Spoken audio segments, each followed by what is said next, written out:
In the shadow of the Ark of St. Louis at St. Louis University, we truly test strong spirit at a stage that was first created to honor the passing of the late great Antonio Inoki, whose will waver, whose body is stronger, who deserves to call themselves a champion, and who truly is the most real of competitors. A lot on the line, including $500,000, grudge matches galore, and someone has to quit.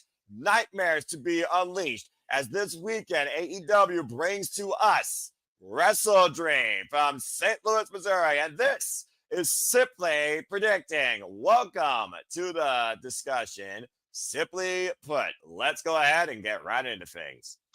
Hello, everybody, and welcome back here once again to another edition of Simply Predicting. You know what this is? For I am the simple man of the simple brand, the voice of SRS, forever grateful for all things professional wrestling. Damn it. And my name is Noel Foster. Please, thank you again for tuning in. If you haven't already, like, share, subscribe, comment, tell a friend. If you want to dictate the conversation, super chat, PayPal, patches. It's as simple as that. And of course, the forum for those that are part of the All Elite League will be live on my social media feeds and NoDQ social media feeds tomorrow morning at some point. You know who you are if you're in the league. Good luck to all of you in and out of Team No DQ. And of course, thank you to those that tune in. Of course, Nicholas Ferrantes here in the chat. I love that. Keeps it simple. And Michael Vesquez, thank you as well for your support. All right, with that being said, it's a very simple panel here. For the first time in a long time, it is just a duo. So whether or not he's Tetsumi Fujinami or he's someone else you might want to connect to New Japan Pro Wrestling, some Pro Wrestling, he is one half of the Dominguez. Emmanuel Dominguez. If you haven't already, subscribe to Interactive Games and Movies right here on YouTube. There will be a link in the description down below. Emmanuel, good to see you. As you again have come kind of along for the ride to be involved in city predicting almost all the time for all things wrestling. Mad respect. Shout out to AEW fan, by the way. How are you feeling about this preview this Saturday? As I mentioned you before we got in, like I haven't seen the results of the AEW lately, so this card's gonna be a surprise to me, and what makes sense in storyline wise, because like I said, like Osprey is injured, Strickland is injured. It feels like kind of like a hiatus. Like we gotta wait till they return, hopefully, and make a better product out of this. But yeah, I mean, there's no real need for me to see AEW until it gets more better storyline wise. But I'm intrigued at what Tony Khan has in store for us. It's gonna be always a banger, no matter what lineup. What lineup it is. So it's going to be an awesome time for those wrestling fans, and hopefully, Tony Khan, don't overbook this. That's all I beg you, because I want to enjoy an AEW match that does not cost another man being in flames for once. Well, you know what? Yeah, don't cut your chickens before they hatch. I'm just saying. But yeah, I appreciate that take because you know I'm all league since day zero. I love this company. The pay-per-views have been the marquee, the standard of absolute joy, passion, and fun overall for me for the entire year, if I'm being honest. In my opinion, 2025 has been one of the strongest years for AEW in recent memory. And it's good to see also Matt Helms in the chat. We're doing very well tonight. And the Renegade Wrestling, JJ Williams. What is up, my brother? Again, prayers are passions. Hope that you are doing well. But I am looking forward to this show, as always, because even a name that you don't fully understand, you'd be surprised what it can lead to. And hello to Andy Lashley Sky 6747, also in the chat. Hey. So I think without further ado, sit the predicting community, my fellow panelists, professional wrestling fans, sports entertainment enthusiasts, all elite fleet AEW fans, or curious inquirers galore.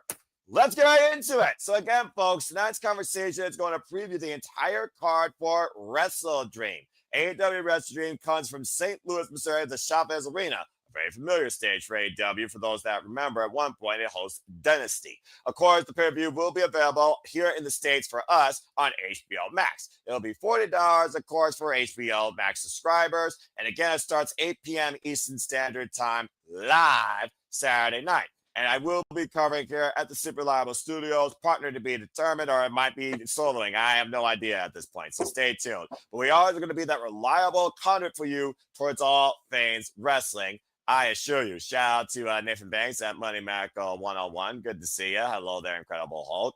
And also, before that, we will be covering not a talk show, but an actual pre-show of matches. Before we get into fans, I want to highlight if you all have not tuned in AEW for a while, or you don't know what AEW brings, I do encourage you to look out for free, either on TNT TV or on HBO Max, Tailgate Brawl. Tailgate Brawl will be a 1-hour show of professional wrestling matches, as well as a light WrestleDream preview. We will be covering that. That is live coast to coast, 7 p.m. Eastern Standard Time, also tomorrow night, Saturday, October 18th.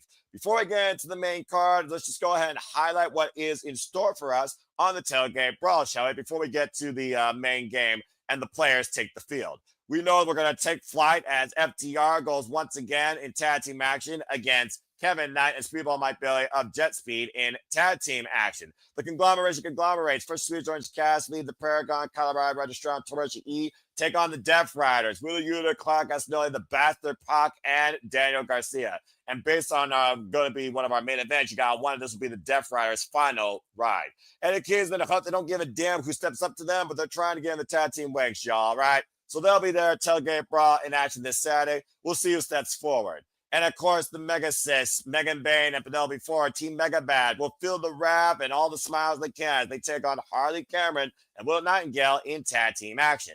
And all 4 of those matches will be available for free to tune in to watch prior to AEW WrestleDream. So if you can, check out any of that to get an idea of what WrestleDream offers or what AEW brings. Emmanuel, based on the 4 matches you just saw regarding the Tailgate Brawl, what are your initial thoughts?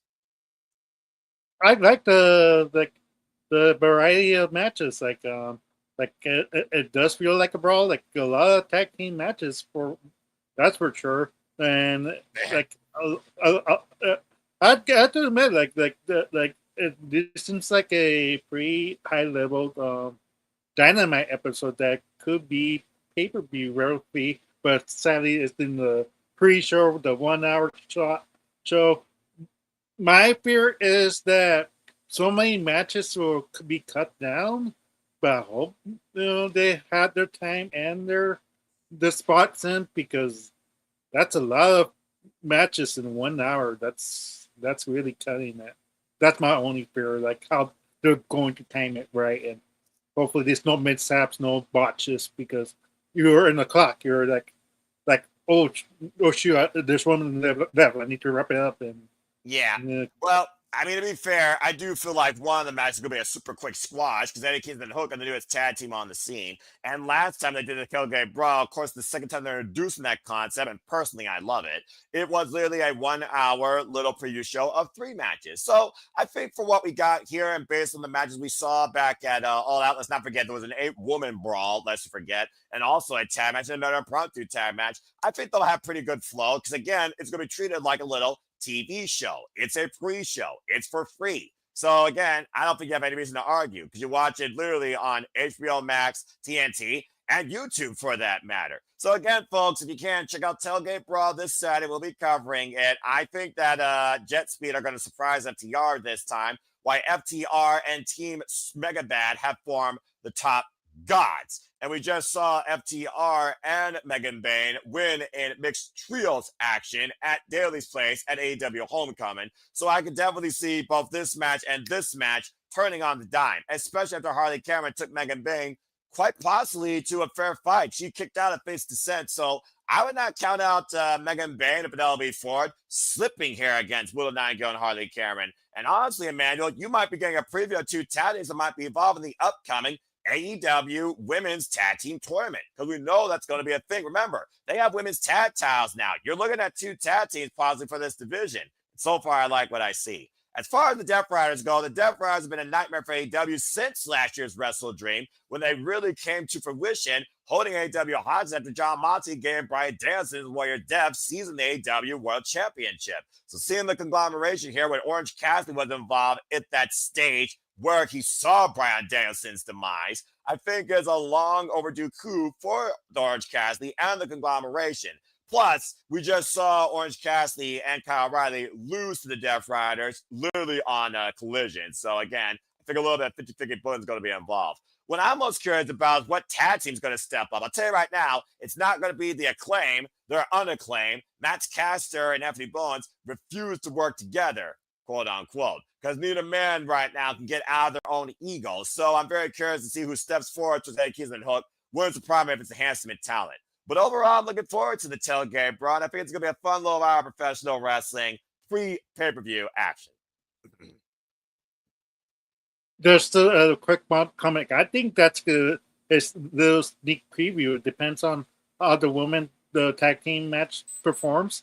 If they perform really well, I could see that as the final in the tournament, and whoever loses might, that's a solid, tag team for both sides. Like it's really there. So if whoever wins this could, whoever loses could be potentially the future AEW Women's Tag Team Champion, because they have a grudge of they beat us. Now we have to get that victory and get the monkey off of our back, and that's how they start off.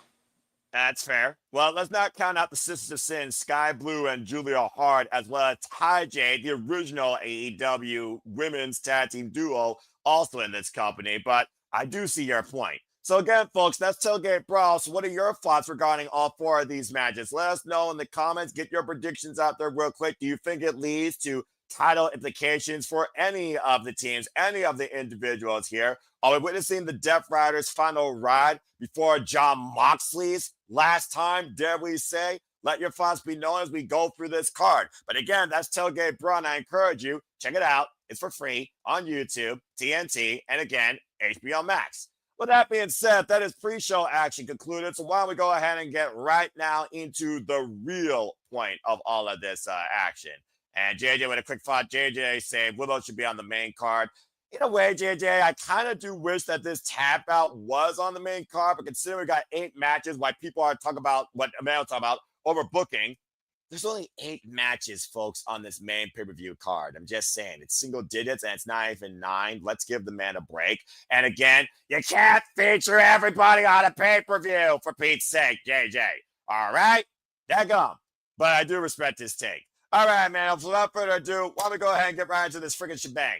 Again, folks, the main card, AEW WrestleDream, starts 8 p.m. Eastern Standard Time, Saturday night. And again, pay-per-view, 8 matches. We have 8 matches only. We have several titles on the line. We have the first of AEW I Quit match.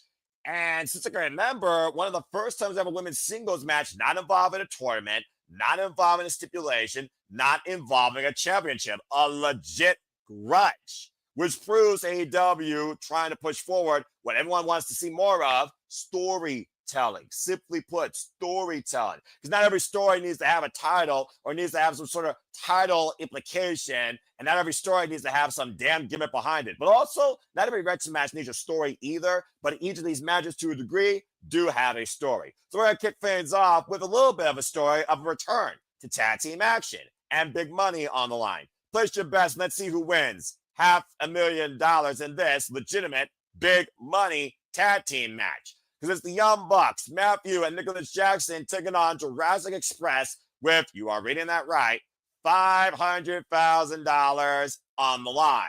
Simply put, folks, Jurassic Express lost the AEW Tag Team Championships to the Young Bucks a few years ago at Road Rager, before Christian Cage betrayed Jack Perry at the time. And you could literally fast forward the clock to history, where Luchasaurus went extinct, and a kill switch was engaged, and a certain man became a scapegoat, a sold-out man from Hollywood that's looking to basically recompense for his past sins. As we saw the return of Jurassic Express back in AEW All Out after the Young Bucks failed to capture the AEW World Tag Team Championships in that 4-way ladder match, the Young Bucks are broke. The broke Bucks. So they're looking for a big money match, quote unquote. And Tony Khan has given them a chance with this. Not to mention, they've assaulted Jurassic Express since the return to tag team action. So legitimately, this is a tag team grudge renewed, as both men are looking for a bit of revenge and also a lot of money. In my opinion, the Young Bucks needed more than Jurassic Express when it comes to the money, but it doesn't mean that they're my pick. So, Emmanuel, that being said, the Young Bucks, the Broke Bucks, I'm not expecting to have any entrance. I'm not expecting to have any pyro, but at this point, they're desperate. So, again, desperate men do desperate things for money. How greed imprisons us all. But Jurassic Express, this is their second standard traditional match since they returned as a tag team. We just saw the AEW Homecoming, of course. Kenny Omega and Jack Perry prove they can coexist as they were able to get the better of the Don Callis family in trios action. So what's your thoughts towards this? Which team do you got winning 500K and getting the better of the other? My question is, where did Tony Khan get the $500,000? He's a billionaire, dude. I get that, but like in kayfabe, like why would you give $500,000 to any wrestler? If I was a wrestler in this, I was booking WrestleDream, and I want a match. Where's my $500K, Tony? I'll just be honest, Noah. You'll be questioning like, where's my $500K if you're announcing matches in AEW? I guess that's fair. I guess that's fair. You want it in the spot. So look, hey, you want a spot on the card, you get the payday, you get the winner's purse. Now you know how much the winner's purse worth, and I guess the loser gets nothing. So either way, money talks, losers walk. Yeah. But my logic is, oh God, go ahead.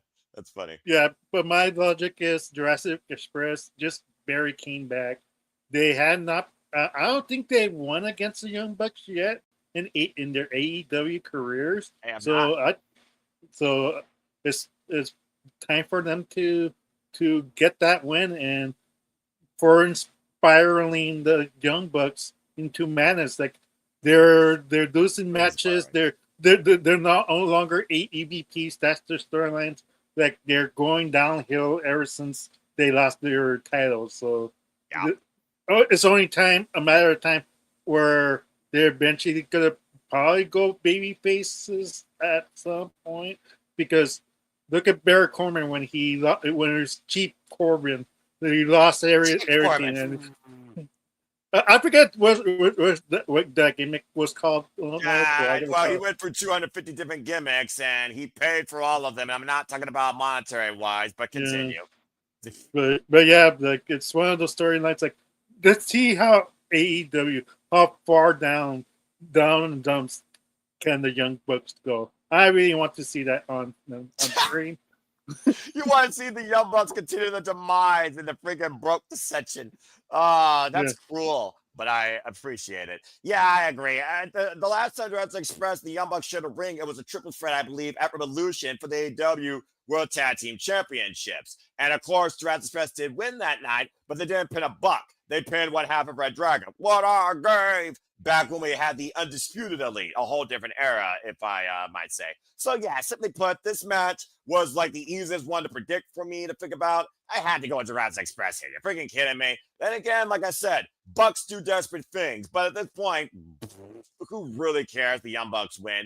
I do find interesting, though, that Kenny Omega and the Young Bucks were face-to-face wondering, what the hell are you doing? So again, Kenny Omega did not forget his history with his former elite brethren that looked like at New Japan Pro Wrestling. Again, hindsight's 2020. Not much more to say here. So that's it for that. And I knew this was going to be a great opener because at the end of the day, Young Bucks opener. The end. Moving on. By the way, shout out to everybody that has been involved in the All Elite League. Here is the leaderboard. Currently, right now, Kyle Valamra and of course Greg Aldis and King Kieta. They are holding it down in a first place. So again, this is the top 30 folks. And figured everybody that has been participating, as my brother from AEW, King Adrian, is in third at 47 points. So everyone keep up. And of course, for Team No DQ, believe it or not, it's not just about WWE. I have convinced them and probably encouraged them what AEW is, but I am the greatest. As currently right now, I am holding it down with the best scores each night because I love this company. And honestly, favors are not that hard, but I haven't gotten it perfect yet. Followed by Dwayne Atkinson and Matthew Rosetta, and of course, Bossman Aaron Riff, which is very close. And JJ could do better.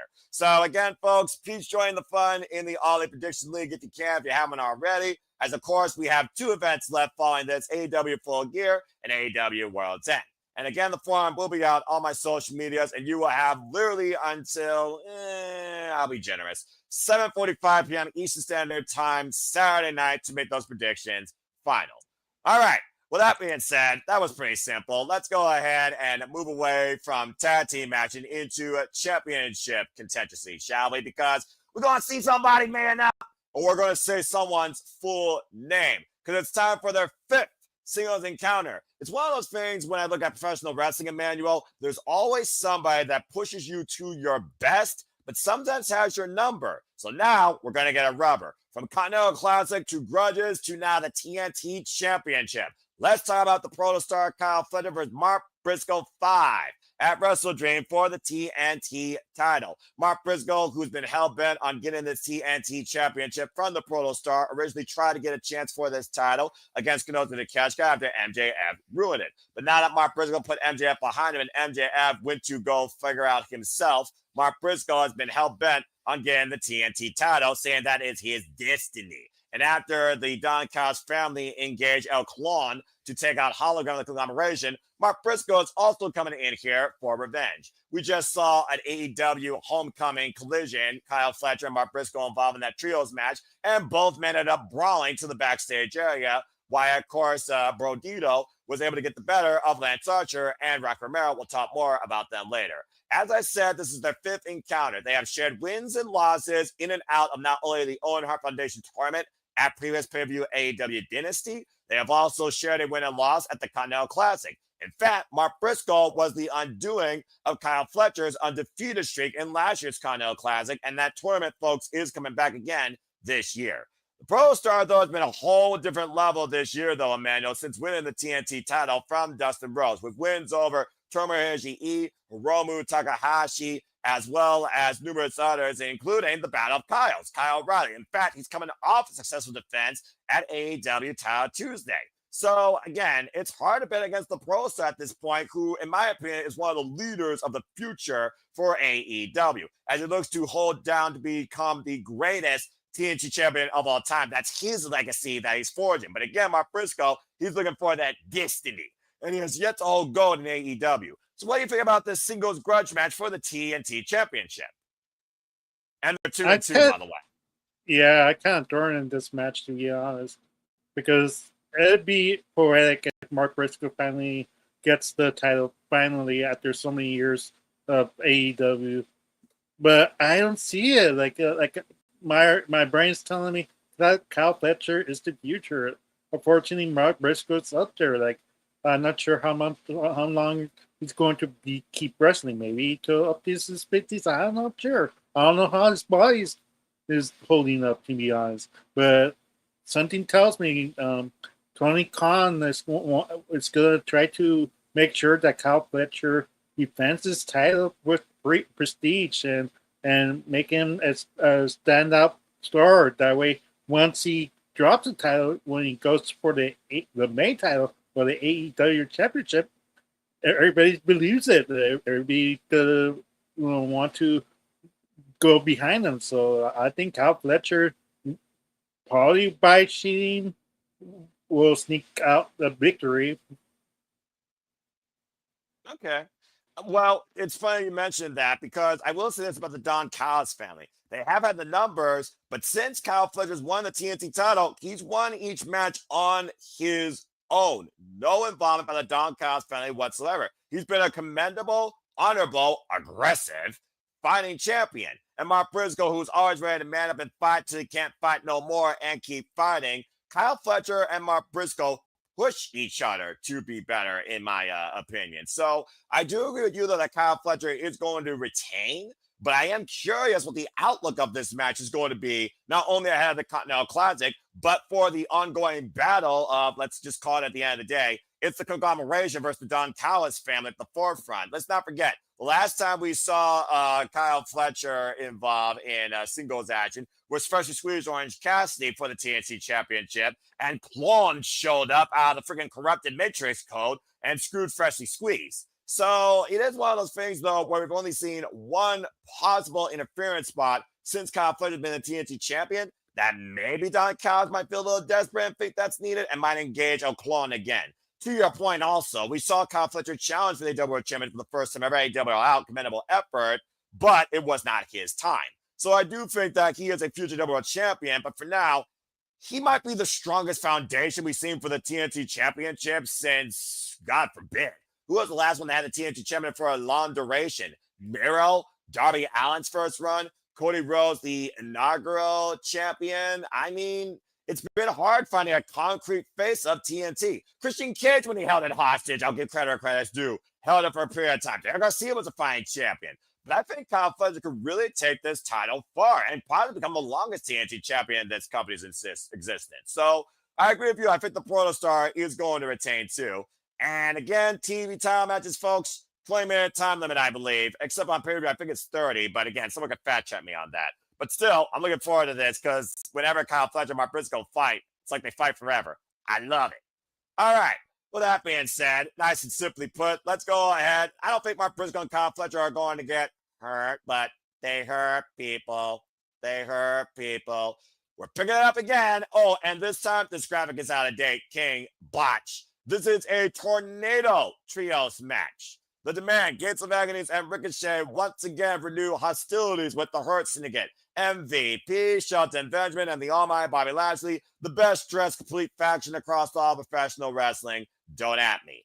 Straight up, we've seen the history of Ricochet and MVP unfold here in AEW after Ricochet was punked out like a little spoiled kid being a kiss ass. Since then, Ricochet decided to get a couple of men to be in his corner, and they call themselves Demand. When you command respect, you demand everything. We've already seen in trios action, literally back at AEW All Out, it was the Demand that got the better of the Hurt Syndicate in traditional trios action. But we also saw in a fight, a ridiculous street fight that was freaking awesome, back at AEW Homecoming Daily's Place Dynamite, it was the Hurt Syndicate that yeeted Ricochet through a freaking table in the corner, good God almighty, and Bobby Lashley in a $1,000 suit kicked their ass. And it was MVP on the 24th, I believe, anniversary, I think, of his wrestling career, beat Ricochet in a fight, and Ricochet as a man got humbled by the Hurt Syndicate. So, technically speaking, when you look at these two trios, they're 1-1. This is a rubber. And now it's Tornado. Tags doesn't matter. All hell breaks loose. We just saw the Gates of Agony get the first ever tag win over the Hurt Syndicate in tag team match. The first time the Hurt Syndicate's been pinned as a duo. Of course, talking about Bobby Lashley and Shelton Benjamin. This past, of course, Homecoming Dynamite when Ricochet, like a bat of hell, shot a spirit gun behind the referee's back. But it's also one of those things where I look at this being not a fight, but as Tornado, it's kind of a hybrid when you look at the history of the Hurt Syndicate and the Demand, where it's rubber, but I could see it go either way. It comes down to this. What is the future of either of these two sides? We've already seen the Gates of Agony challenge for the tag titles. We have not seen the Demand challenge for the trios titles. And Hurt Syndicate to be out for either trios championships or be as singles. And Lord knows MVP's knees are not like a fresh spring daisy here. I don't know how many more matches MVP has left, per se. One more time, though, we're getting on top of Ms. Porter from the 305, don the boots and tights. But it isn't the last time for the Playmaker. That being said, Emmanuel, let's go ballin'. Who you got winning this Trios Tornado tag match? The Hurt Syndicate or the Demand? Ricochet and the Gates of Agony. Oh, hopefully this is not a Vince McMahon 50-50 booking or WWE booking. I have to go with the Demand for the win because MVP is really like you said, like I don't know how many matches he has left. And this is a good opportunity if he costs the Hurt Syndicate the match, that way they kick him out and he could retire peacefully. He doesn't really could be wrestling anymore. He could just be the mouthpiece. I don't know if he wants to be the mouthpiece as much as possible in AEW. That's what he does best.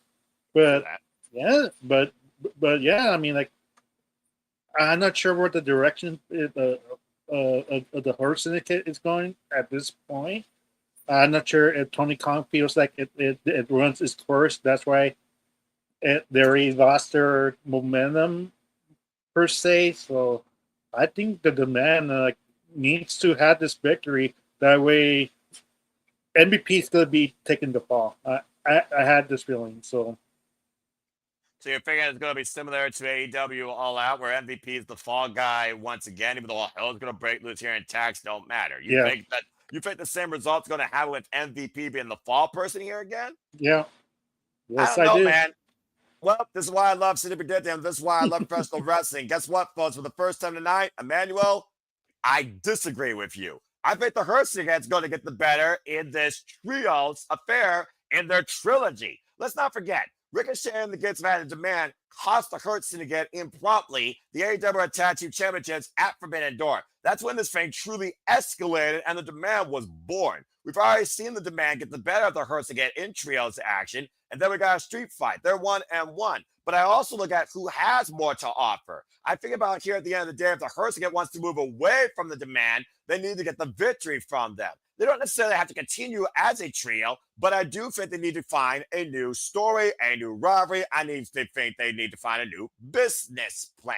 As far as Ricochet and the Gates of Agony, it's the Obnoxious Heel faction. They're going to make sure they demand your attention. They command your respect. Whether you like them or not, Ricochet is that annoying gnat, more annoying than Big Stoke, that's going to find a way to make himself part of the conversation.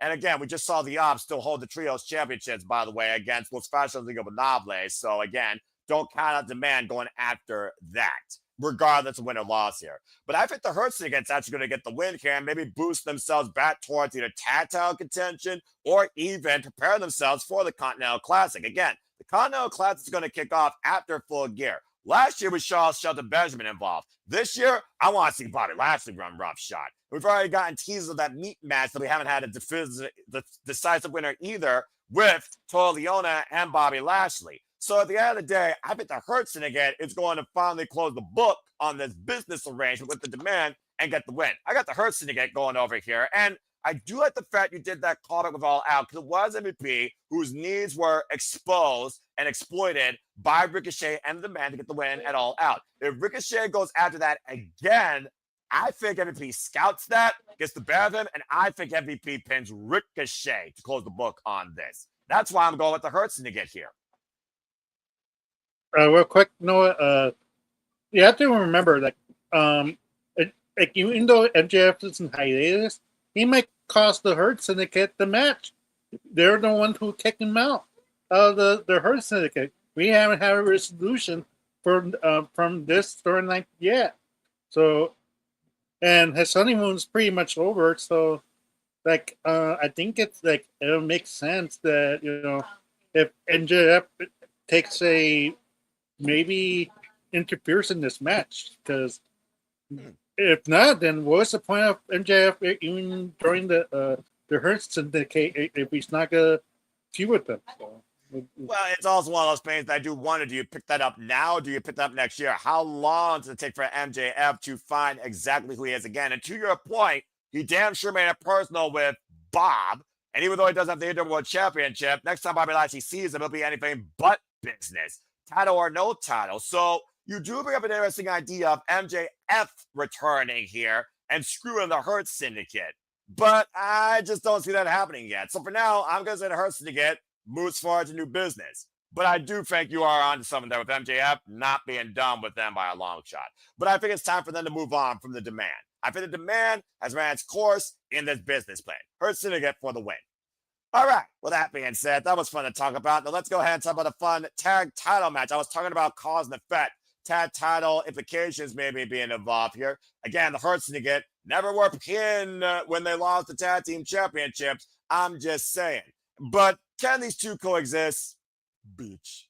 Let's talk about the AEW Tag Team Championship match that's now booked. Brodito. Of course, they bring up on their world champion Bandito and Brody King. They, of course, defend the AEW Tag Team Championships against, you are looking at that right, folks, the brand new IWGP World Heavyweight Champion, the Alpha Kanote Takeshita, and the reigning and defending AEW Unified Champion, the Red Mecca, Kazuchika Okada.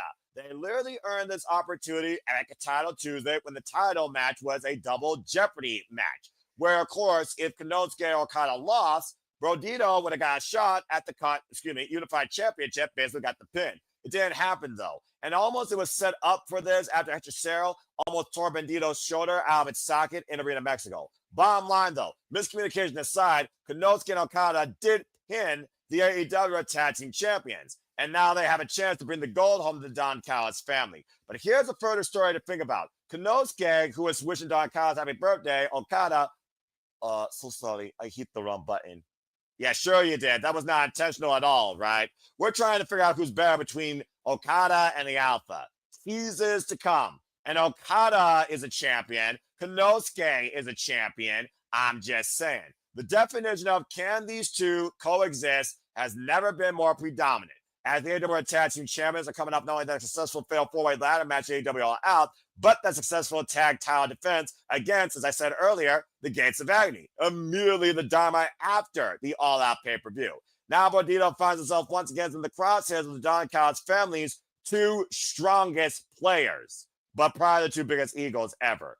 Something tells me after this match, Emmanuel, Don Callis is going to have to make a choice who truly is his golden child in this family. At first, we thought it was the Alpha, but insert Kenny Omega, insert Will Ospreay, insert Kazuchika Okada, not in that order. Now you have Konosuke Takeshita and Okada, who are on the road to a one-on-one classic, maybe in the Tokyo Dome, maybe next year Revolution, maybe next year at a stage we don't know.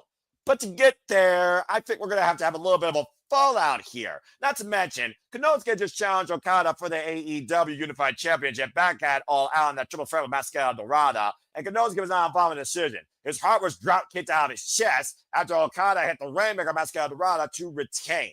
And Konosuke has not forgotten that. And there's no doubt in my mind the first we're going to see is Okada and Konosuke face to face with both their championships up in the air. I think this match result is a no-brainer, but the aftermath is more intriguing. But either way, I got the tag team champions retaining. What about you? I agree with you. Like, I think this is just a setup of them miscommunicating and planting the seeds of them fighting for the international AEW. I forget the title's name. AEW Unified Championship. Botch. Yeah, there we go. There we go. Thank you. Because I know they changed the name, so I was like, I know it's the international championship, but they're probably named by now, so I don't know what it's called. But yeah, they're gonna fight for that title. So and that's how they plan the seeds. They're gonna be more dissension between those two, and I'm not sure when do you pull the trigger. To be honest, Noah, you pull it right now, or you pull it till the next pay per view. That's when the breakup happens. So I'm kind of in between. I mean, that's fair. That's fair. Continue. Because I don't know, like, I'm not sure if you want to do it on television, like on free TV. It's more poetic if you see it on pay per view. It'd be more memorable than a random episode of Dynamite or Collision. Like, it's for me, it's like it has to be in the pay per view. So expect a breakup pretty soon. I'm thinking next pay per view, but maybe I'm wrong. So. Well, I mean, to your point, last year at WrestleDream, what happened?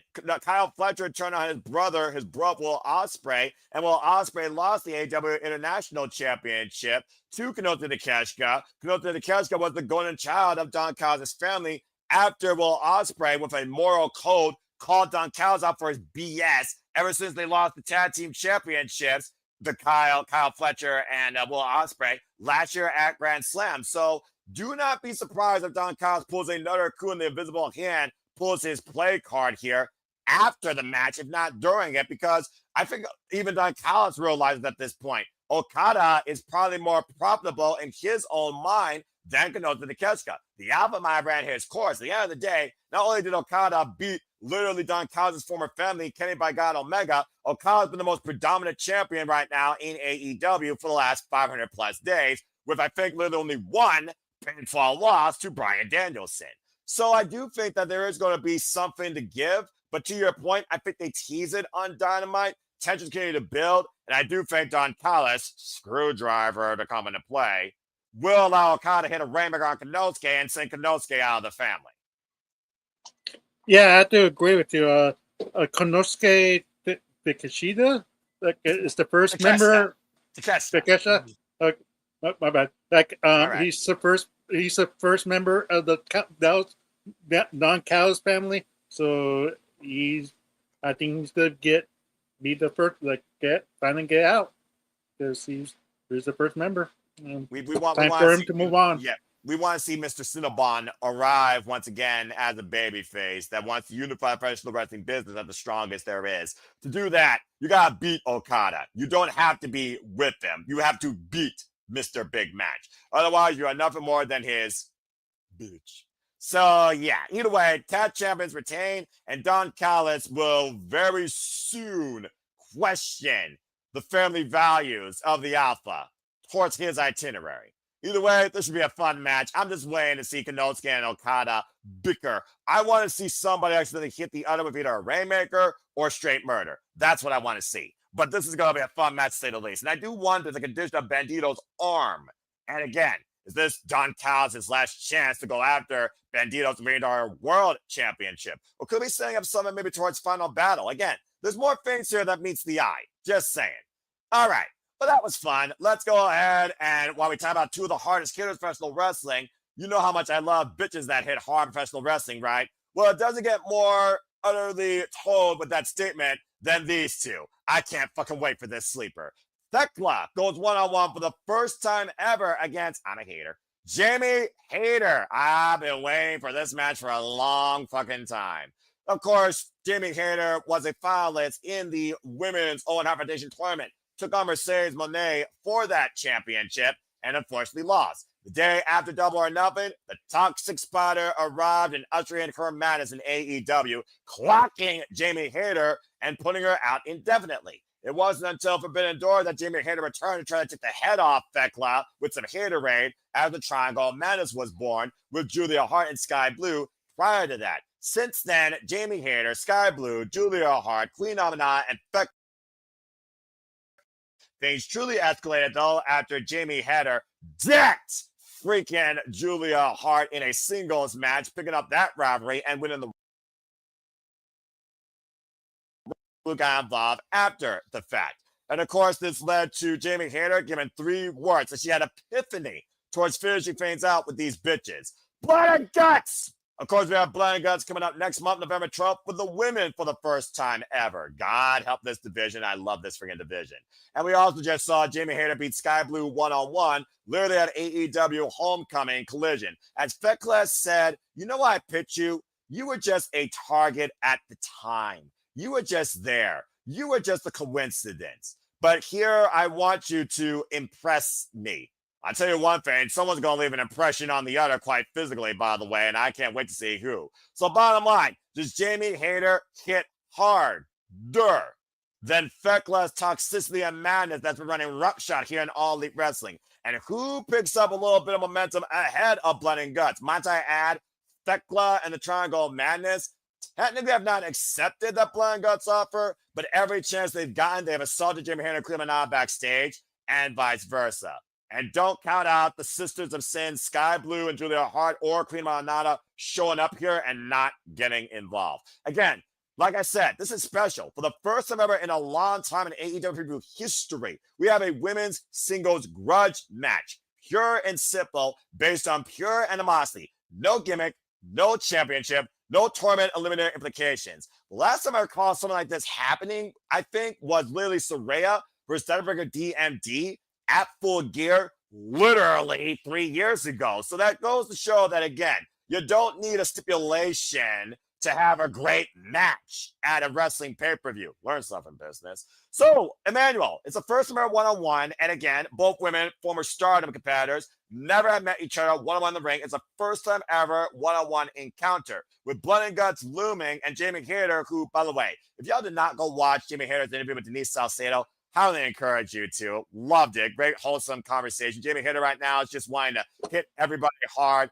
finding herself, getting comfortable again in the ring with who she is, and also getting back to where she was. And let's not forget, by the way, Emmanuel, Jamie Hayter and Thekla are also involved in the Fatal 4-Way at the AEW Out Preview for the Women's World Championship, and both women took each other out of the equation.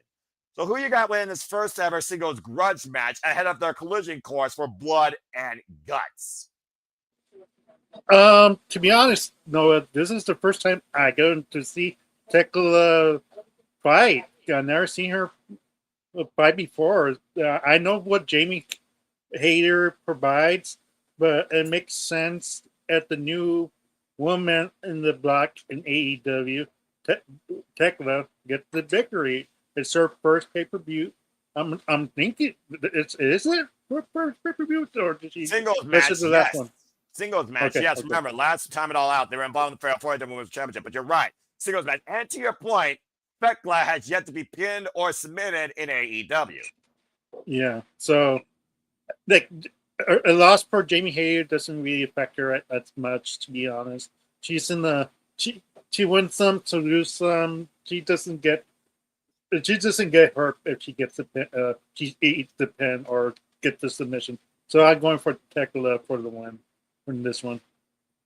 Okay, that's fair. Well, again, this is where usually one prediction bites me in the ass because every prediction show that I've done for AEW, I missed the pay-per-view card by one match because sometimes I think with my heart versus my mind. And I'm torn here because blood and guts, absolute hell is going to be unleashed. You don't know what to expect. Even Jamie Hayter right now is fearful of what the fuck we're going to do to each other inside that cage surrounding those two rings. But again, that's November 12th. But you got to consider whoever comes out of here the victor has to go into blood and guts, possibly your decider to be the fall people. And again, blood and guts is team based, all right? It's not going to come down to like a singles competitor. But I do wonder, with this being the first time, how much does this escalate towards both women's pursuits in becoming an AEW Women's World Champion? As Thekla says, I'm not done with neither of you bitches. Talking about Chris Statlander and Thomas Tony Storm, my main event per se. And of course, she's saying she's not going to stop until this entire division is toxic. But to your point, I watched Thekla during her run in Stardom, where she literally got fired assaulting the president. But I also saw her entire run so far in AEW against Queen Aminata, Harley Cameron, you name it, and I've absolutely freaking loved it. So it's one of those things right now that I look at this match, and once again, probably going to cause me the point, I don't give a damn. I'm a hater for life. I disagree with you. I'm going with Jamie Hayter here for a couple of reasons.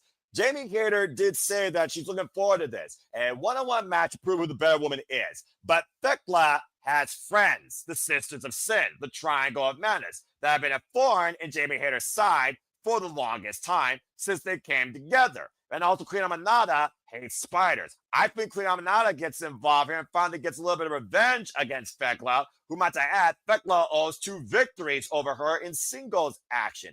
Once in a while, you don't necessarily need to win straight out on your first singles pay-per-view. She's been involved in AEW now for literally about 5 months and has already had a hell of a run and has already seamlessly transitioned to the American scene, quite literally. So I think that honestly, I think it's going to be a little bit of gang mentality here on both sides, where the numbers still favor Triangle Madness, and I think we get more of an aftermath of that after the fact, with Jamie Hayter winning. At the end of the day, she doesn't have to take Thekla's head off with Haterade. She just has to get the 3 count here. For all I know, she might get her in a small package. But I'm going with Jamie Hayter here for the win. I want Jamie Hayter to kick Thekla's ass and surprise her. What did Thekla says? Impress me. How do you impress Thekla?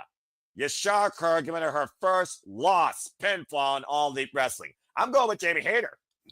I kind of figured you would. Well, again, I have context behind my decisions, but also I am All Elite for life since day 0, and I met Jamie Hayter live in Cincinnati, so I have a warmness, fondness for her. Plus, proper Brit, I love her attire. She's the only redhead right now that I trust in this wrestling business, better than Becky Lynch. So I said what I said. So at the end of the day, Jamie Hayter, former Stardom champion, SWA Undisputed champion, not full of herself, living in the moment, fighting all the time, and again, fan of Stardom, fan of Pro Wrestling Eve. I'm going to support Jamie Hayter because I'm a hater for life. And I think Jamie Hayter is going to get a big win here. Again, she has not gotten a big win yet on pay-per-view since her return. And I think she's due for one. So I'm going with Jamie Hayter. Just saying. But I love the fact that it hasn't been just a straight up back and forth conversation. And again, this right here is going to be one of my super matches of the night. I can't wait for this. All right. Well, let's just be honest here, Emmanuel. In the history of professional wrestling lately, WAEW, there's been these duo or triple main events. We've only got 3 matches left. Let's go ahead and get into them, shall we? Let's start with the AEW World Championship as Heyman Page goes one-on-one against Samoa Joe. We have 3 matches left, folks, so it's time for the hat trick. as of course him and Adam Page was able to free the title from that briefcase and beat the Death Riders thanks to the assistance of the Ops. And he is not afraid to admit that. As we saw in the intense confrontation at AEW Dynamite's 6th anniversary, everything him and Adam Page said about what the Ops did for him, what Heyman has been towards this championship, Samoa Joe said is absolutely true. But Samoa Joe lost himself in a way. His vendetta against the Death Riders made him forget exactly who he is. Tension arose when Samoa Joe reminded exactly the world who he is during that trios match where him and Adam Page went to the Ops aid to beat the Death Riders in trios action that night, and Samoa Joe felt disrespected. Or did he? Him and Adam Page has committed arson, was once asked to be married to, and has literally had the ups and downs galore more than anyone else in AEW. And he was the most confused in his life until he realized what Samoa Joe says. You haven't beaten me. Last time Samoa Joe and him and Adam Page shared a ring, Samoa Joe put him and Adam Page to sleep.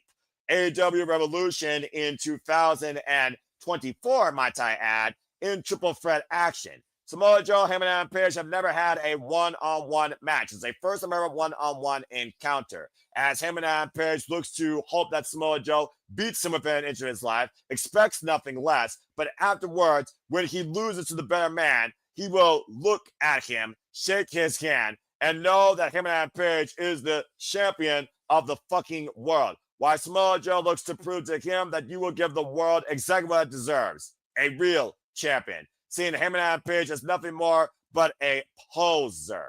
So we're going to test both these men's resolve here when it comes to who deserves to call himself a World Champion. Whereas Samoa Joe, again, he hasn't held that title since losing it to basically Swerve Strickland back at Dynasty, back literally last year. So Samoa Joe, him and Adam Page, first time ever one-on-one encounter. And this will be, of course, him and Adam Page's third defense of the AEW World Championship in his second run. It's one of those things where I look at the history of Samoa Joe and him and Adam Page, the longevity to the business, not to mention Samoa Joe, talking about how long he's been involved here, by the way, folks, 25 years. He is still the AEW Trios champion. I was really thinking that Trios championship match would give me an idea that Samoa Joe could take this from Heyman, but they retained. Not only that, afterwards, him and Adam Page and Samoa Joe did have a mutual face-to-face in the ring as Joe had the towel in his hand. Samoa Joe is probably winding down also for all we know, okay? You think about John Cena's final match is going to be in December, much to your happiness. We know AJ Styles is going to wrap up next year, and Samoa Joe, again, been going at this 25 years. The jury is out whether or not he's going to finish up here soon, and we just saw the Dudleys officially retire. I don't want to call Samoa Joe a guy that can't be world champion again, but it's just look at the implications and how soon this is to test Heyman's resolve and give Samoa Joe that one last shine. I do think Adam Page is going to retain. What do you think about this championship match here, Emmanuel? What do you think? I agree with you, Noah. Adam Page, the Cowboys, going to retain it. I'm not sure like if it's true or not, Noah. I don't want to persuade the people who do the predictions of this panel. But I've read somewhere that Samoa Joe is considered retirement as well. So, yeah. So, like, he's going to do the AJ Styles. I think next year will be his last, from what I read. But I'm not sure if it's true. You know how people make up stuff or not? If it's true, yeah. So, if it's true, then I don't see him gain the title back. He's going to just pull over people who want to wrestle, get some victories, some pull over people where he does best. But yeah, I mean, like Samoa Joe has done it all. He was an amazing TNA champion. I'm saying if this is in case if he is retired, he's been a great champion. He was a great champion in TNA, NXT, the Black and Gold era. We don't talk about We don't talk about the WWE run. Yeah, we don't talk about the WWE run because fuck WWE for that one. They screwed that one up. Poncho Joe, good Lord Almighty. Continue. Yeah, they screwed that one up. They should have just got the title, the Great Balls of Fire, but that's a different story.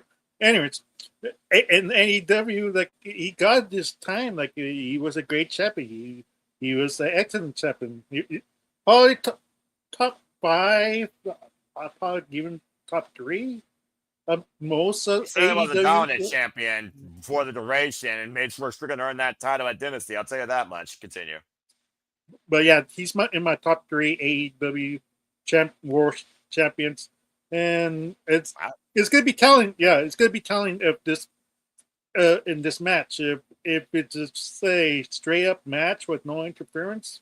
Adam Page is gonna retain, and I'm not sure who's gonna dethrone the Cowboy at this point of the game, but they have till next year to book whoever that person's going to be, because right now the Cowboys like the Cody Rhodes right now.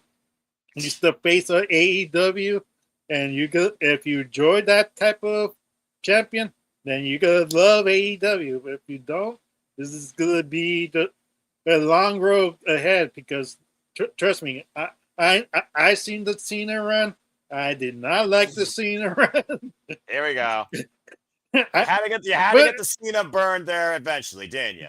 yeah, yeah, I had to, because this is a crime that this is not named in bad type of pay per view. Maybe it is, but it's one of those things like if you love AEW, you gotta have to suffer through this. If you're not an Adam Page fan, then you're gonna suffer. You're gonna suffer to this time because you prefer somebody else. But if you like him, you're gonna enjoy this type of run, like and everything like that. But it's gonna be telling if in the end of the match if they shake hands and everything like that. That's telling. Samoa Joe's retiring if he gets respect out of Joe. That's fair. And again, Samoa Joe is going to try and probably put the Hangman to sleep once again. That Coquina clutch is lethal, as El Jalistico learned this past Wednesday on a Dynamite Collision 3-hour go-home special. So I do get what you're saying. But yeah, Hangman Page, you talk about the journey of the Hangman through 2 years of own personal turmoil and hell. By the way, there's going to be something coming out of the YouTube channel here, The Good, the Bad, and the Hangman, I believe, telling the journey of the Hangman and what the man Hangman Page has. We've come to know him to be, I think, pretty soon here. Go check it out if you can, folks. But I also get Hangman Page breathing new life in AEW to bring the prestige back to the AEW Men's World Championship, to raise this title to the point that it is the most sought after thing, the most precious thing in this business. And right now, Hangman Page on his second run is really pushing that narrative forward. But I also look at this. My friend in AEW did show me something that someone might be ready. Last year at WrestleDream, a certain Switchblade beat Hangman Page not once, but twice, back-to-back pay-per-views. And Hangman Page and Jay White have a very tumultuous history, considering the first time they faced each other, Hangman injured him, took him out of the Owen Hart Foundation tournament. You were talking about return of MJF. This could be the return of the Switchblade that might look to once again renew hostilities with Hangman Page. So whether or not that's Hangman Page's next itinerary that could be facing him, a champion always has a target on his back. And between Will Ospreay, who had sister surgery, and who knows when he might return, Swerve Strickland, where he and of course Hangman buried the hatchet, Swerve Strickland on injury for right now, MJF and Hangman, who have defined AEW's existence since day one, as MJF not only is out to try and figure out exactly who he is, he still has a guaranteed shot for the AEW World Championship 1 week later after calling it. So there is definitely a number of targets that could be after Hangman Page in his crosshairs, and he knows that. Whether or not he has enough buckshot lariats in his revolver for all that, we have to wait and see if he gets through Samoa Joe. As far as Samoa Joe goes, the man that has defined the business for 25 years, earned when he speaks, you listen. I absolutely do agree with you. And again, when you face Samoa Joe, he tests you not only as a wrestler, he tests you as a man. And right now, I think he's testing Hangman Page for the value of him towards that AEW World Championship. And I think Hangman somehow surviving Samoa Joe will add to that. So I do think that Hangman is going to retain as well, just like you. Yeah, there's only one rant I have for you, Noah.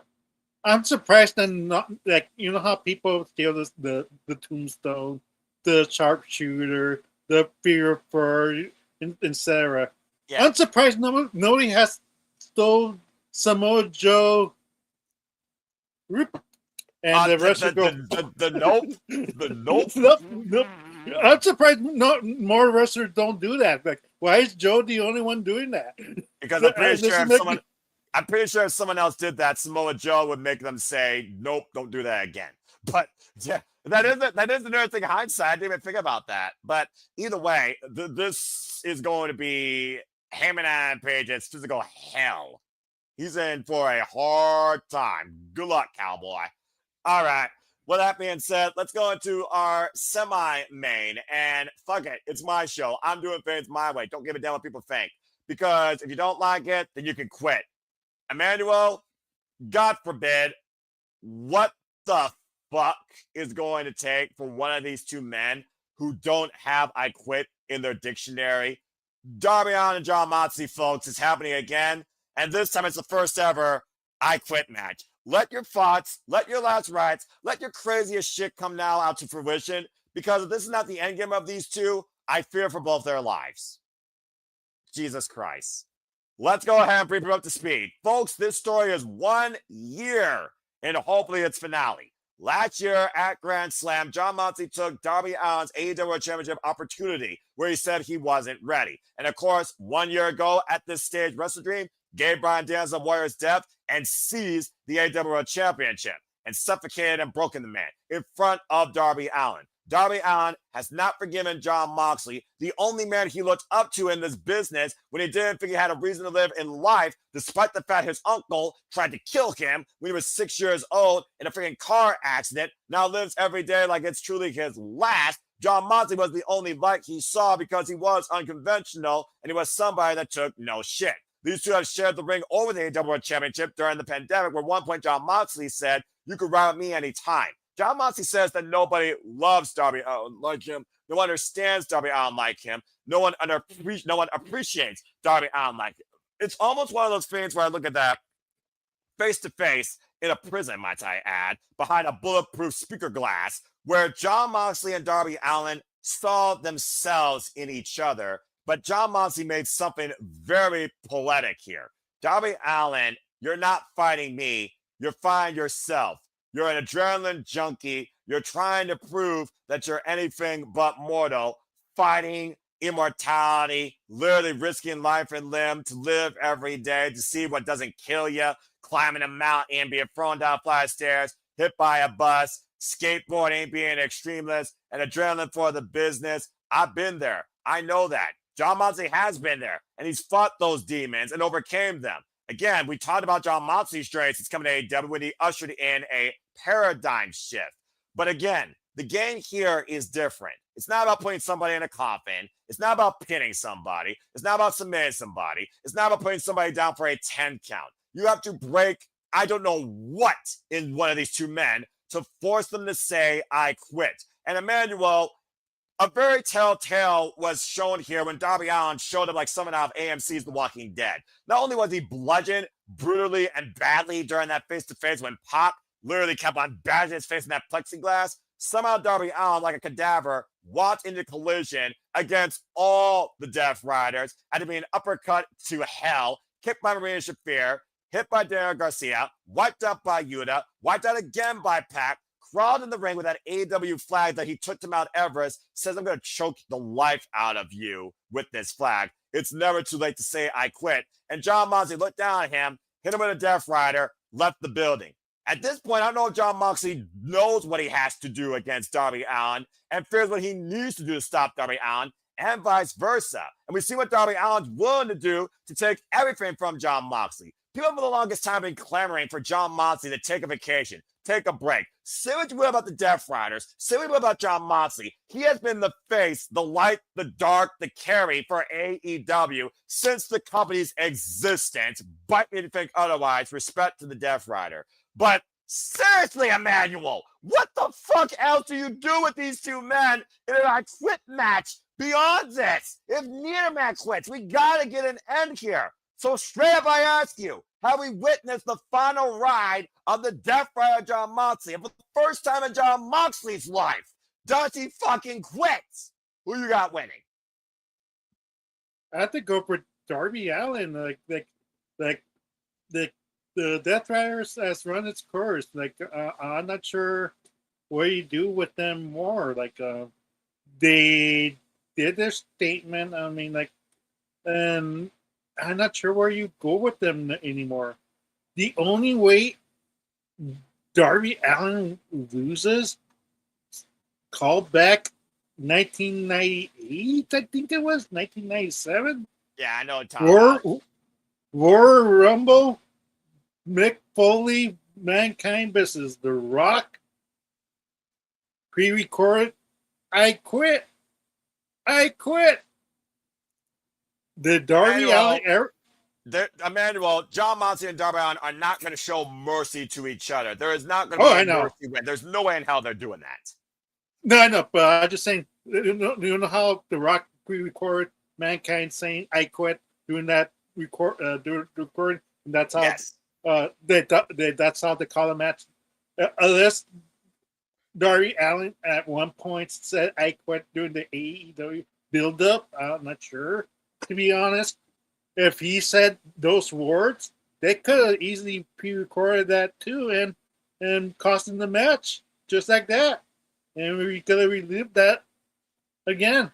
But like I said, like I'm not sure. I'm kind of mixed because they had Daniel Garcia turn heel and join the Death Riders, so I'm not sure if they have more life, like the bloodline, like that should have been gone a long time ago type of scenario, and they keep going and going. They were like, "It's done. Why do we keep doing this?" But Right. people love it, and sadly, the Death Rider is the opposite of that. I'm not sure if this is the great idea for them to continue because I'm not sure if people now like the Death Riders now as heels. I'm not sure if their opinions of them has changed, but the last time I heard that it's pretty much the same. But unless I'm wrong, like I haven't seen any new complaints about the Death Riders, but I think has to be Darby Allin's way to get that victory. Oh no, Death Riders going to continue until next year, sadly. I'm not sure how you break them up at this point because either John Moxley's going to get kicked out and they're going to continue without him, or I'm not sure. For me, I'm returned. So, like I said, I fear Darby Allin's going to get screwed somehow, and his words will when the camera's not looking, he says the word "I quit" over the megaphone, and that's how he loses when he never said it. And type of scenario, but Darby Allin needs to win this. My greatest fear is Bryan Danielson. Bryan Danielson is now part of AEW commentary. Prior to the Coffin match, AEW out, Darby Allin asked Bryan Danielson to promise him you would not get involved no matter what happens to me. Was that extent just for that pay-per-view or for this saga? Again, this has to be a finale. If Bryan Danielson's on commentary, do you think he would quit on Darby Allin's own well-being or behalf? Because at the end of the day, neither of these men, I figure, are willing to go and say, I quit.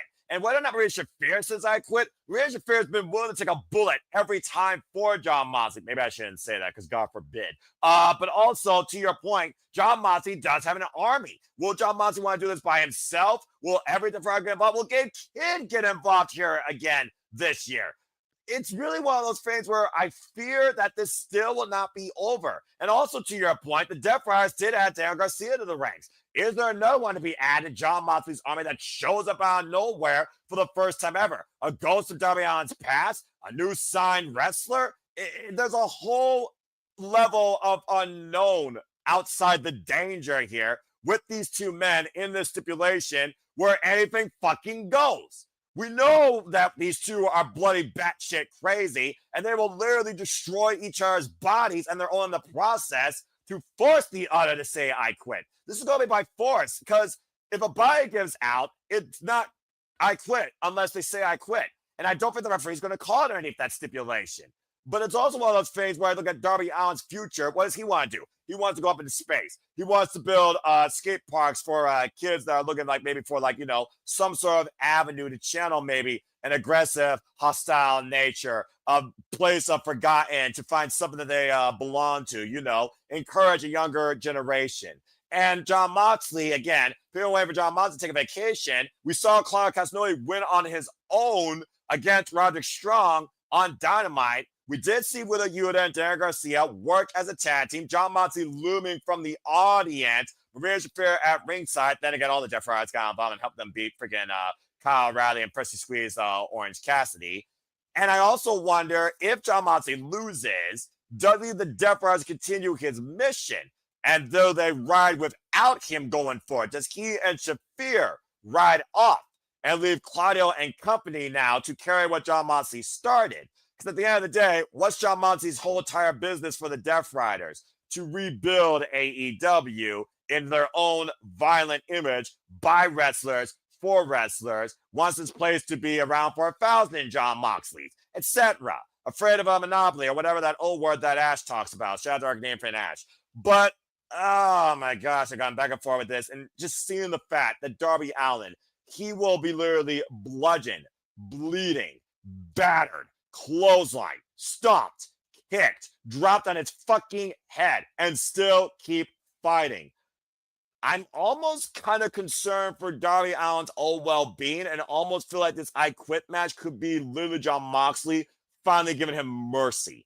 It's one of the things, to your point, who has more longevity? Do we want to see Darby Allin go after the TNT title or the AEW World Championship? Do we want to see John Moxley and the Death Riders continue to test AEW? Because at the end of the day, what have the Death Riders been doing? Testing and pushing AEW. You got to call it for what it is.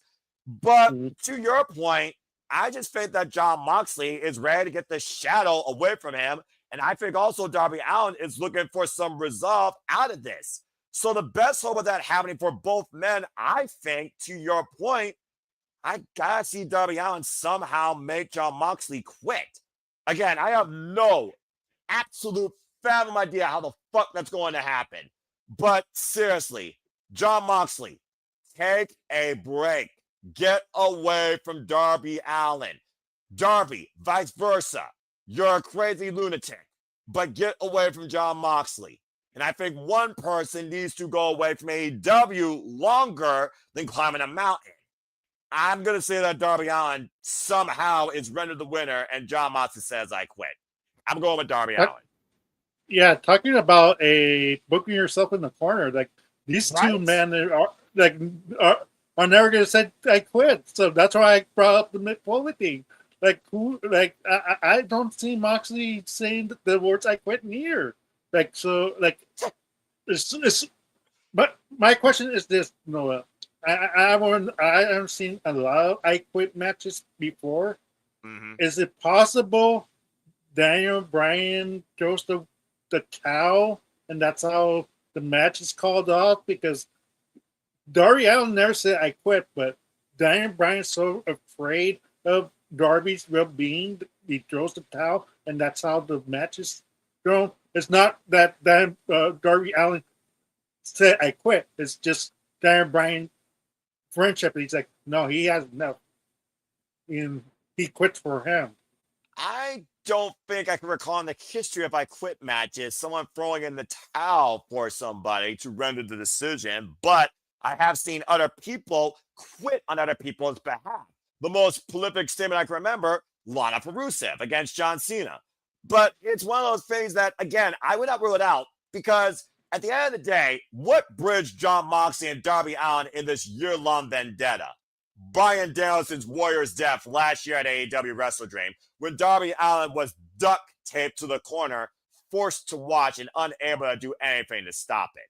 That's what started this whole thing in the first place. Let's keep that in mind. Again, we're 1 year full circle on this saga with the three men that were involved in the forefront of it. And now they're the undoing.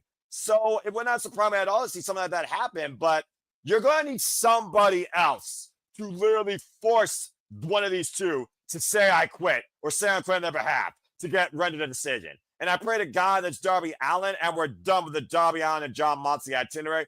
If I'm being purely honest, Emmanuel, I don't want to see Darby Allin face Jon Moxley again. Me near. God damn.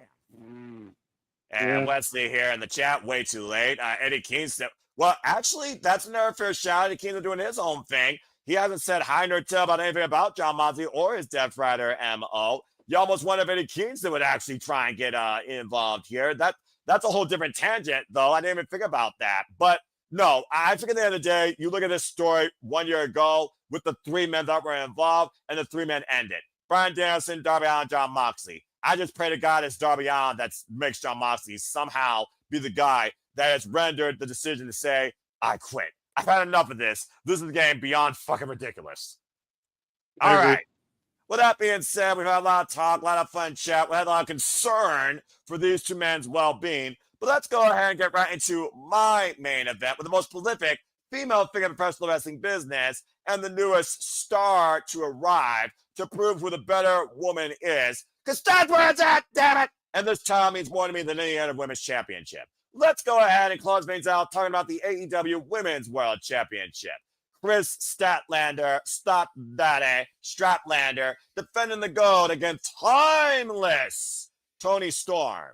Timeless Toni Storm, who has lived, died, cried, and lived again to arrive to hold on to the AEW Women's World Championship. It completes her, it defines her, it identifies her. But when she led this AEW Women's division, she said there is not a greater woman she would want to lose this title to, nor a greater woman she needs to beat for this title for. As we saw at AEW out in fair 4-way action, it was Chris Statlander that trapped the champion fair and square in the middle of the ring with a seatbelt pin. And while Toni Storm has stayed consistently timeless, Chris Statlander has been on a journey of reformation, character recreation, self-confidence redevelopment, 600 plus days on injury reserve with 2 knee surgeries, former TBS champion, growth and development not from day one, but an AEW original in her own right, knows who she is and continues to find out exactly who the fuck she is. Now the standard for the AEW women's division. Why timeless Toni Storm asked for her own murder and she needs to justify Chris Statlander was the right one to kill her. In a first time ever one-on-one encounter, timeless Toni Storm, Chris Statlander, a match both have been clamoring for, have made turn in the ring countless times over now, throwing fists. And now we're finally going to stop talking and see these 2 fight. Truly deserves to be called the AEW Women's World Champion. I am looking extremely forward to this match, but I also think, talking about Jon Moxley and Darby Allin's endgame, what is timeless Toni Storm if she's not the AEW Women's World Champion? The last time we saw timeless Toni Storm lose this time at Wembley Stadium, she was so despondent, she walked up to stepping Charleston style in black and white in London. It's also one of those things that timeless Toni Storm has been the most consistent female competitor associated with this championship. Chris Statlander looking to breathe new life, a new start, and once again being in the spot where she is earned now, looks to punch her ticket once and for all, sending Toni Storm back in black and white. First time ever one-on-one encounter for the AEW Women's World Championship that defines the women's division's future as we know it. Stop where it's at, Father, damn it! I cannot wait for this match. Personally, when I figure out the history of these 2, the growth, and the story, I almost want this to be my semi-main. But bottom line, we're going to find out who the better woman is. Damn it. And you know I'm not bad against Chris Statlander, Strap Daddy for the win. Amanda, what's your thoughts on this women's match here? Timeless Toni Storm no longer champion, and Chris Statlander maybe finally being Timeless Toni Storm's final undoing. What's your thoughts? Yeah, like if Chris Statlander loses this title, what was the point to drawing the timeless one? This doesn't make sense for me. Like Statlander needs to get built up as a legitimate champion, Badass. like or no, yeah, but yeah, badass champion or no, like what are we doing AEW? Like you can't be relying on Toni Storm all the time. Like it's like at the point, like is she the next Charlotte Flair for AEW? Like give her the title. To your point, if she does win, she will be the first and only ever across AEW 5-time world champion. Yeah, exactly. So, and you really don't want that in under a company that's very 5 years old now, 6 years old 6 years old. at this point. Yeah, 6 years old at this point. So like it's time for them to push the other woman around, because if you don't, then I don't know who else is gonna, like, realistic. Who's gonna dethrone Tony Storm again? This is the way you had to make new stars beat Tony Storm once again. I'm not sure what you do with their character. Maybe rebrand her into something new. I'm not You've sure. seen her character since she lost the championship, right? She's gone full on LA Noir style. I love it, actually. Yeah, yeah. It's one of those things, like it's great to have this match and push Chris, but Tony. I know I have faith that Tony will eat the pen, and for Statlander to continue her dominance in AEW, and hopefully she has a long title reign. I think that she will. And also, both women have been waiting for this one-on-one. Chris Statlander has already owned a pinfall victory under Tony Storm in a triple threat match. It's the second time she's pinned her now under multi-person circumstances. But the value of a champion and the championship comes down to if you beat the previous champion at their best one-on-one. Both women have been waiting for this moment for the longest time. And we saw what happened with Renee Paquette when she had enough of these two that couldn't wait to get out of their clothes and go fight in the ring again and again and again. So, again, I do think this is going to be one of the most contested, highly competitive championship matches at WrestleDream this weekend. I also look at Chris Statlander and what she said about Thomas Tony Storm. Thomas Tony Storm has only had one identity. Chris Statlander never needed the title to find out exactly who she is. And truth be told, she's still trying to figure herself out. There may be some trust issues because, again, can't she actually, have friends alongside her? Well, right now she's not worried about that, but she's worried about focusing strictly on bringing value to the AEW Women's World Championship. Great closer, by the way, with Renee Paquette. If you want to learn more about Chris Statlander's mindset on what it means to hold this title and what she wants to be as a fighting champion this time around with the World Championship. It's also one of those things, to your point, that Thomas Tony Storm has gone through the whole roster. But to Wesley's point, I don't think it's going to be Ruby Soho. I can see it being Mina Shirakawa. I can see Mina Shirakawa and Thomas Tony Storm maybe changing gears and tangling. Then again, Alex Wins, that's also a fair shout out towards the AEW Women's Tag Team Championships, a whole different avenue. But for me, straight up, Strap Daddy, it's here to stay for a while, chat. I gotta go with Chris Statlander, pinning Timeless Tony Storm, taking the kill shot, sending with a kiss, sending her back to black and white, and ushering in the age of Stat. Strap Daddy for the win. And I can't wait for this match more than any other World Championship match on this card. Kill it, Chris Statlander and Thomas Tony Storm. Brawl, bitches, and may truly the best deserving defining woman win. Well, that being said, that is AEW WrestleDream. So again, folks, what are your predictions? What are your thoughts? What's your overall analysis? Who quits? Who rises? Who leaves a champion? Do we get an upset? Who leaves $500,000 richer? What else happens? Do we get a debut? Do we get a return? Do you bring with the Switchblade? Do you see something else happening ahead of Full Gear and ahead of the Continental Classic? Let us know your thoughts in the comments down below or in the chat as we get ready to conclude. And again, stay tuned for the AEW WrestleDream Predictions Forum. It will be live by 9 a.m. Eastern Standard Time in the chat, in the comments down below, on my social media feeds, and also on No DQ's feed as well. Shout out to No DQ that did their own predictions video. Probably with far less passion than me, but I don't hold it against them. With that being said, Emmanuel, an absolute pleasure in what has been the simplest city predicting ever. Thank Christ. And thank you for joining me on this little escapade discussing AEW wrestling. Let's go ahead and tell where the people can find you and what you've been up to. Yeah. I'm about to say that I was checking my time right now. Like, wow, 2 hours. This is his first one. Right?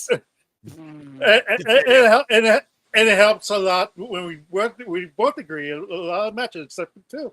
Who knows? Well, it is what it is. But also with the agreements, there's different idealisms towards those agreements, and that's what City Predicting is all about. Continue. Okay.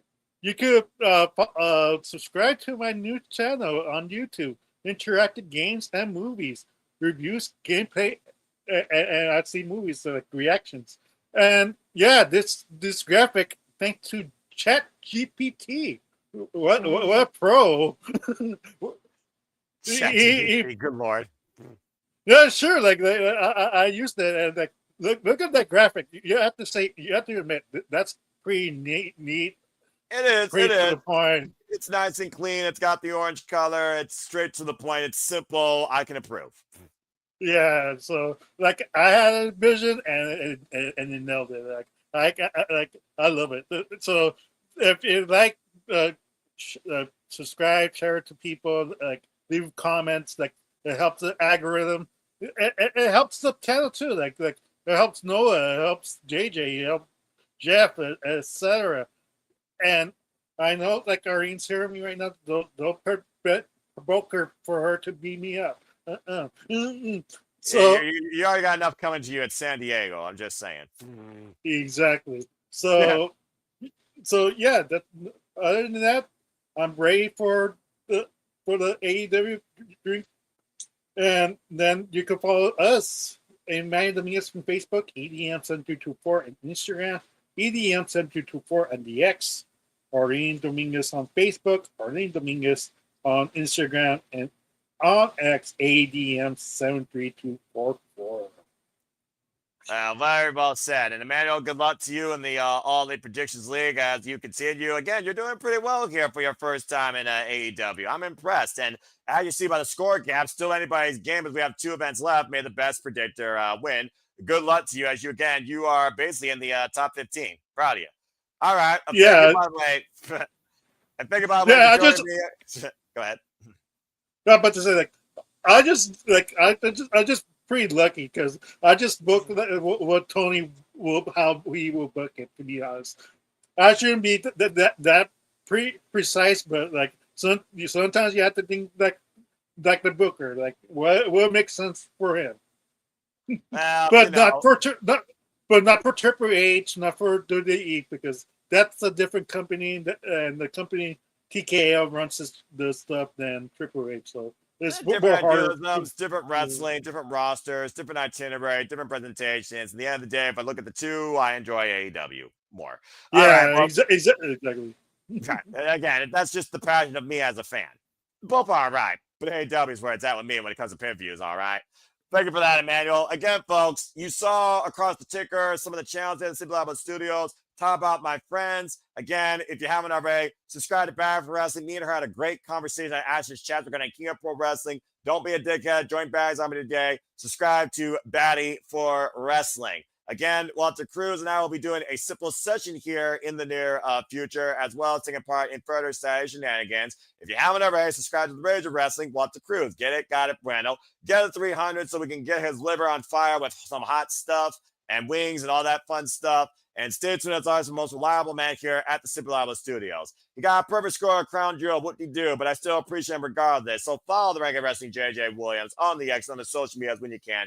Kazdani Studios, Renegade JJ Williams, Kazdani Studio on the X, RLWJJ Williams on the X. Again, the Simple Labo Studios has their own channel now, also on the X. So if you haven't already, go check it out there. Stay tuned for the Simple Labo Studios Awards. Stay tuned for upcoming watch-along schedules and the weekly Marvel Conversation Wrestling match that is the Shady Shenanigans at times, that sometimes I am put in the hot seat to moderate because I'm a glad for punishment. I help out my friends. By the way, shout out to Mercedes Monet. Not only shocked at that graphic, but shocked to see she is the longest reigning TBS champion of all time. Momo Ultimo Monet now championships. Overkill, my friggin' God almighty. But congratulations, 510 days, 22 successful defenses. Someone's got to become the new face of TBS sooner rather than later, though. I'm just saying. Yeah. Real quick, What? James, so you're hearing this. I have a new reel for you for the Saturday shenanigans. Like, when you do the commercials. Like, what's new? What's new this new weekend? Or just Mercedes winning another championship? But the reaction was disappointment or madness, angry, because at this point, like, I don't know how many titles is left in the industry. How many titles are there in the continental? Well, I mean, there's like, I don't know how many countries. This isn't a geography lesson, so I don't know the answer to that. We'll have to stay tuned. But again, Monet owns the world. Apparently, someone has to freaking get her off her pedestal. I don't know how. Freaking talking about truly taking over the world. All right. Well, anyway, thank you for that solo note, though. And again, as I pointed out across the banners, you see the friends here at the Simba Studios. If you haven't already, subscribe to Rangers of Wrestling, Armani Morphin, Pink Ranger, Dattila, talking about Power Rangers, TNA, and other forms of professional wrestling. Shout out to the Wrestling Collective, great friends at Simba Studios with James Hebert. Follow James Hebert, of course, at Jay Hebert's side 95. Does really cool dumb things on the internet. And follow Rock and Ropes, who just celebrated 100 episodes of Rock and Ropes with DJ. And of course, Ropesome as well. Congratulations to them. And the Jeff Meacham Network will be relaunching next year, January 4th. Stay tuned for more on that and follow Jeff motherfucking Meacham. And again, if you want to find me, you can find me at Fox916 on the X and on YouTube, predicting, commentating, moderating, staying away from social media because I'm anti-social as it is. But of course, engaging for all things wrestling. Shout out to W Fam, for I am nothing more but a simple man and a lifelong fan of professional wrestling. Only wish to remind you and encourage you on the winners, but losers, no betters, just fans of opinions of this passion we all share. At the end of the day, support one another, respect each other, protect your mentality, treasure your families, just your life to professional wrestling. It's truly as simple as that. Shout out also to Papa Gino, one of the moderators of Team No DQ. Me and him did a predictions polls morning, putting WWE Crown Jewel in the books forevermore. Never be talked about again, scores or results. Why? You can go find that on Papa Gino's channel and my YouTube channel as well. And we'll be back here next week, Wednesday night, 6 p.m. Standard Time, putting predictions to rest for AEW WrestleDream, with predictions post-mortem for AEW WrestleDream. So stay tuned for more on that. Further to come includes but not limited to TNA Turning Point, AEW Full Gear, WWE Survivor Series San Diego, and Halloween Havoc's debatable. Because again, fuck this NXT for fucking up the X Division Championship match. I will never forgive them Bound for Glory ruining a match of your classic. I am not covering Halloween Havoc. You'll be lucky to get City predicting for that. Plus, I don't give a damn about Halloween. Too bad, so sad. You want it? Pay me. That being said, thank you all so much for tuning in, though, to AEW WrestleDream. Shut it, Emmanuel. AEW WrestleDream. Please like, subscribe, comment, tell a friend. Hit the subscribe button.